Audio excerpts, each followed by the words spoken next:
Hello, welcome to my Arduino powered hydroponics project. This plant care system operates on a hydroponic flood drain cycle to provide water and nutrients to the roots periodically and monitors environmental variables for the most favorable conditions for the plant. In this video, I'll be covering the sensors and hardware I use for the project, the online resources I found useful for it, my Arduino code, a time-lapse of the project assembly, and I'll include links to everything in the description below. In about 60 seconds, the initial fill watering cycle will be activated, and you'll be able to see the system sustain that fill level for a number of short cycles before it counts down to the next fill cycle based on time or root moisture or any other variable I'd want to base that on. Alright, so hang tight and check it out.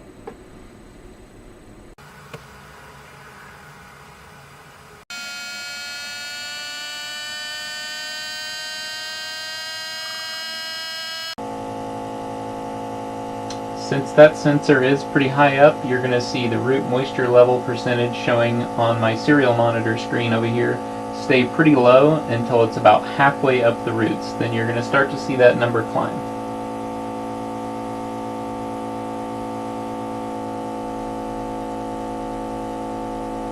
There it goes. It's detecting the presence of moisture as it's getting closer and closer to the top of the roots.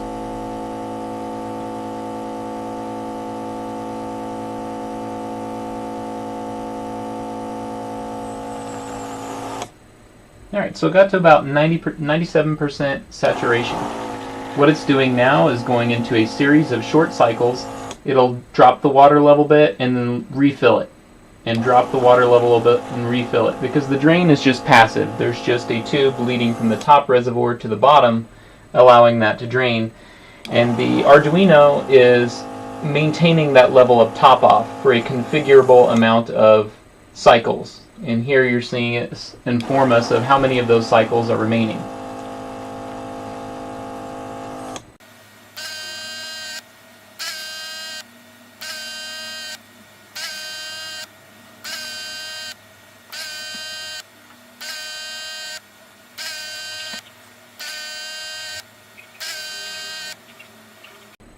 So my preset for that was 15 cycles. And what the system's going to do now is go ahead and let that drain, and for a configurable amount of time it will continue to monitor the rest of the environment variables while it is not actively monitoring the actively watering the plant. So as you can see on the OLED screen there, it will monitor things like the temperature and give you a readout for that, and then it will cycle to the next thing such as humidity, give you a readout for that, so forth and so on. Alright, so that's it. That's all it does for the most part. So let's go ahead and get into how this thing works now. One of the things I did with this project for troubleshooting is, instead of using Arduino's default serial monitor, I went ahead and downloaded RealTerm so that I could do things like the ANSI clear command and just see the things on my serial monitor that I wanted to see instead of a log style serial monitor feed. I could just sit there and clear the screen and update the things I'm only interested in seeing and let the rest of the serial prints clear themselves away when they're no longer needed. So it's kind of more of an additional way to monitor things through the serial port right here. But before we get too far into the code and how this works, let me show you what this plant care system was built on. I basically started off with a kit that gave me a number of sensors to kind of get me started, get me going there, and a pump and a water flow sensor. So I grabbed one of these kits to kind of have a baseline to where to start my project for. And one of the important things I had to get that was not in the kit, because I wanted to use an Arduino Mega 2560, I had to get the appropriate shield for that, which was sold by the same company here, SolarBotics, because this kit here actually comes with the shield for an Arduino Uno, which gives you plenty of ports for this type of application. But I'm hoping to scale this project up to something a little bit larger later on. I want to get it all working on this small controlled system here to kind of play around with the code, learn the libraries a little bit, and get a little bit better with reading these sensors and then manipulating the controls, and then scale this project up. So instead of using the Arduino Uno breakout board shield thing there, I went ahead and got the Mega Shield there. Give you a closer look at that guy right here. Just the back side right there. There's the front side there. It's a little bit grainy, but I'm going to give you a diagram of what all the ports are right here, and that's a little bit easier to see there. So what this shield kind of gives you is convenient headers to all of your analog and digital and power pins, as well as some UART headers and I2C bus. So a couple of the sensors and the OLED display that I am using in this project do use the I2C bus to send or receive data. And so having these headers kind of on top of there really cleans the project up, and I think makes it look a lot nicer. Now I'll get into some of the other online resources that I did find useful here.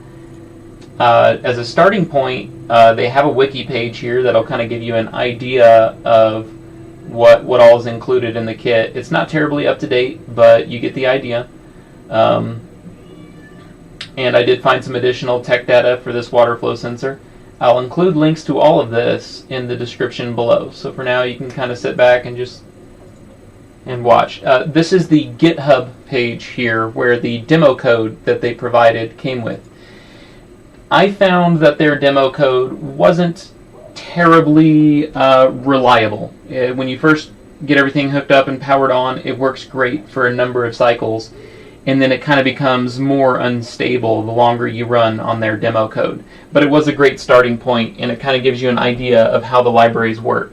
So the only thing I used from what they provided was mostly the initialization for those libraries and including those libraries themselves.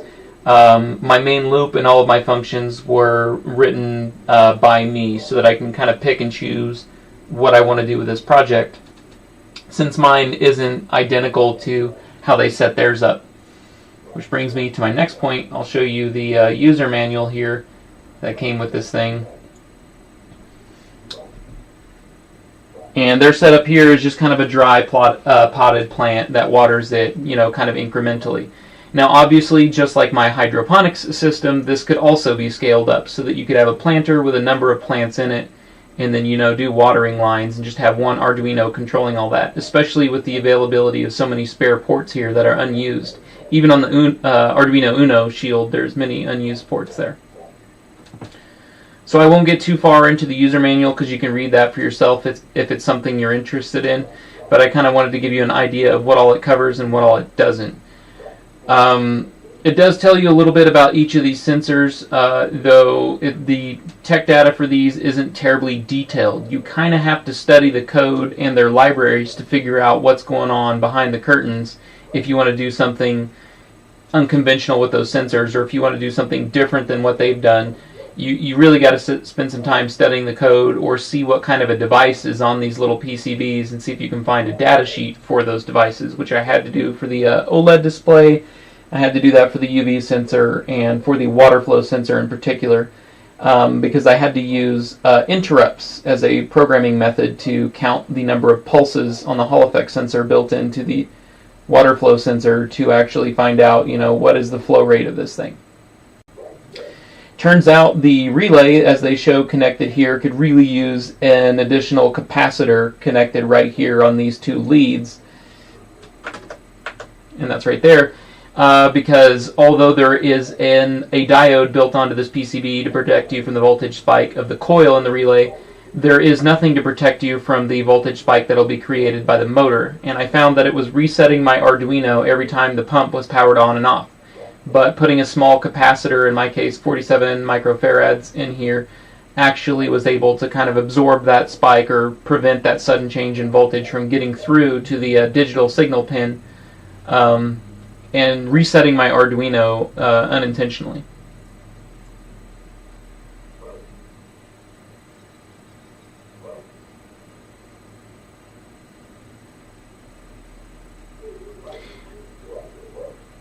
Alright, for the kind of the basic setup there, that's about all you need to see from the manual, and you can check that out yourself if you're interested in seeing any more. I will, for a minute here, go into the code and kind of show you my approach to programming this thing. I did include all of their, all the libraries that they used. I included them. Some of them I didn't make much use out of, such as the Timer1 library here. And then others I made much more use out of, like the Seed OLED library. Made driving that OLED display a lot easier than having to write some code from scratch. After all the global variables are set up here, I kind of went in and exposed a few more variables initially than I needed so that you could kind of tweak the system without having to go down in and edit the code. You could just go up in here to a variable and say, hey, I want this thing to water every 20 minutes instead of every 30 minutes, and you can kind of change that value right here. Or if you think the sustain cycle is a little bit too long and you think that plant's going to get a little bit too much water for its own good, you can actually say, hey, only sustain that for 5 cycles. And you could do that like right there. So I tried to expose whatever variables would be useful for reusing this code or reusing this plant care system in the future. Nothing too special in the void setup here, so I'm going to go ahead and just collapse that.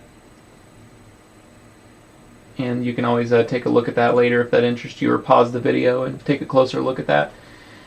In my main loop here, I mostly have this thing primarily checking a couple sets of conditions to decide when to turn the pump on and off, and that controls the initial fill cycle right here, and then you've got your sustained fill cycle here. And then, of course, you've got something that has to turn that relay for that water pump off in between these two types of fill cycles. And then, you know, when the whole thing's done with its full cycle, it's got to, you know, switch back to just kind of system standby mode or an active monitoring mode here. And then I'm using the millis function here to kind of create a timestamp, since I didn't have time in this project to get the real-time clock working and there's no batteries available locally. I kind of just used an Arduino function to give me a good timestamp instead of using the real-time clock like I wanted to. But what that does is it updates all the dynamic variables for the system just like every half a second here. That way I'm not just constantly running the Arduino as fast as it needs to be just to update some dynamic variables here.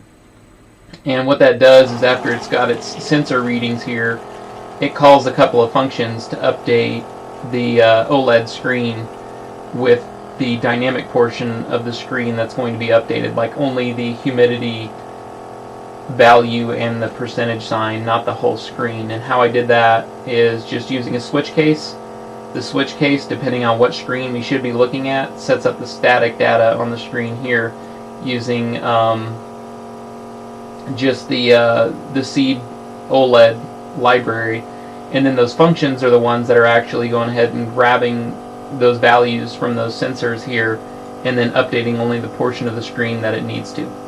So each of these here is a particular metric that's getting updated about every half a second for the system, and then there's screen update, which kind of updates it. So that's kind of how the system works from a coding standpoint.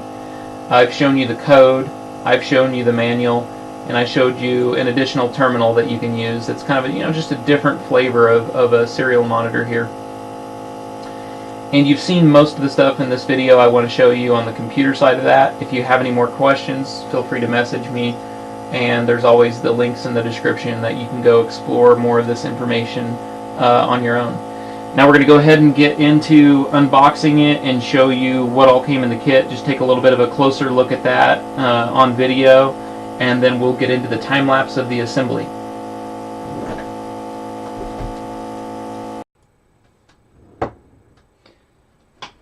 Okay, so this project is going to be a little on the small side for what it is. Being hydroponic at all, I could have used 10-gallon aquariums, could have used 20, or I could have used something outdoors. But I wanted a project that I could test out all the electronics on, all the code on, proof of concept on, that scales up later. So what I grabbed, instead of doing something large with a lot of water, is a couple of betta fish tanks from the local pet supply store that stack. So these tanks here stack, and what I can do is pump water from the bottom one to the top one, using the included water pumps and water flow sensors that came in the kit that I'm about to tell you a little bit more about. So I'm going to do the type of hydroponics that is referred to as flood drain. The roots will stay up in the top compartment here, water in this one, and incrementally throughout the day or as needed, depending on the plant, the water will be pumped from the lower reservoir to the upper reservoir, flooding the roots and with water and nutrients. It will only do this for a certain amount of time, and then it will drain back into the bottom reservoir. All the other sensors are there for mostly monitoring. They're going to be monitoring humidity in the air. They'll be monitoring moisture at the roots. They'll be monitoring UV. There's a real-time clock built in so that you can automate these functions based on the time of day instead of just doing built-in delays in an Arduino sketch. I felt it would be a little bit have a little bit better functionality if using a real-time clock. So now that you know kind of what all these sensors are going to be applied to, let me go ahead and get into what came with the kit I bought, what the kit was, and what the extras I bought that weren't included in the kit.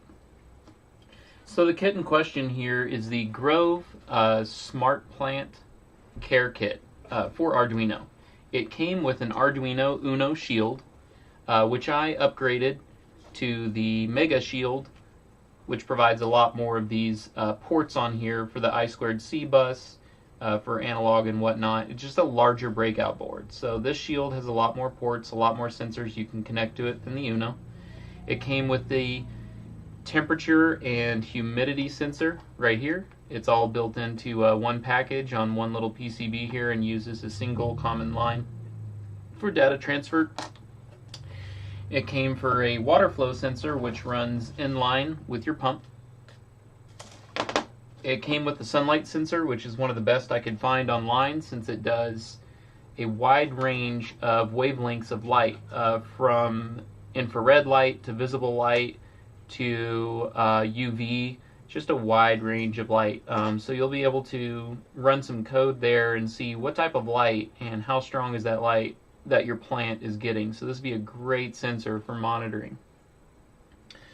It came with a moisture sensor as well. It only came with one of these. I went ahead and threw a couple of extras in there so that when I do expand the projects and make it multiple plants or maybe an entire planter, I'll have extra moisture sensors that I can place in the important locations and whatnot. It did come with an OLED display, which is nice.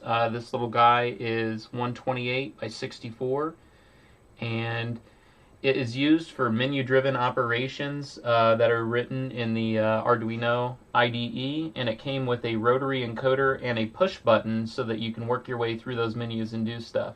Now that's all for the code that came with the kit. I'm going to be using a little bit of that code just to get a little bit more familiar with how they're driving that display, but I'll be writing probably mostly my own code since I'm not going to be doing the same functions as this kit was intended for. It also came with a relay. This relay is so that you're not trying to drive the motor directly from your Arduino. It cannot handle that type of current, and the motor is a 12 volt DC motor here, and it has a 3 liter per minute flow rate. You're going to need 5mm vinyl tubing to route from your pump, your flow sensor, and your kits. I bought that at the local hardware store. For me, it was Lowe's. Other than that, that was what was included in the kit. I thought I might mention that the real-time clock was not included in the kit. That was an additional purchase. The barometer, which I also added for barometric pressure, was not included in the kit. It's just an extra sensor, another little metric I can get for the environment that this plant or plants, when the project is scaled up, are going to be in. And of course, like I said, I did add on a few more moisture sensors because only one was included in the kit.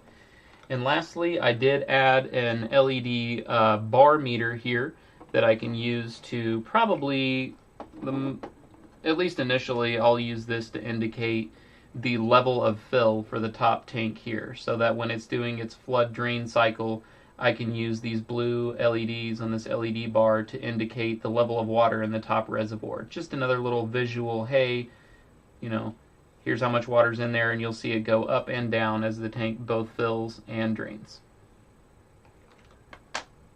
So that's about it for the sensor segment, although I should probably mention that the kit did come with plenty of cabling options.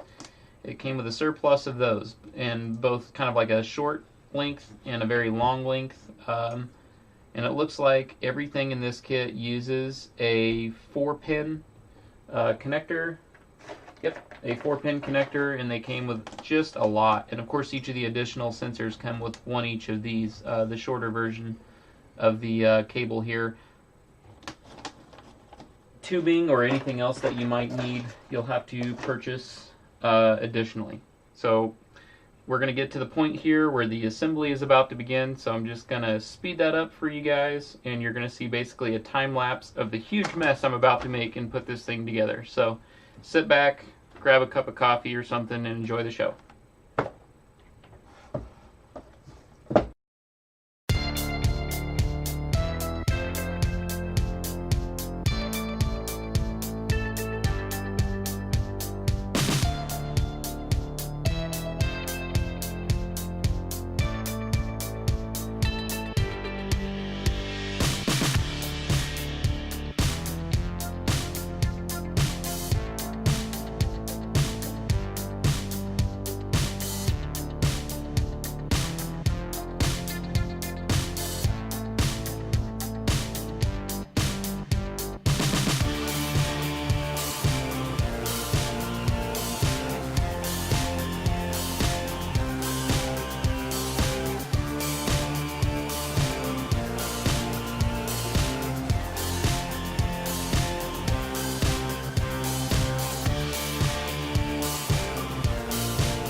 Hey guys, that's all I've got for this video.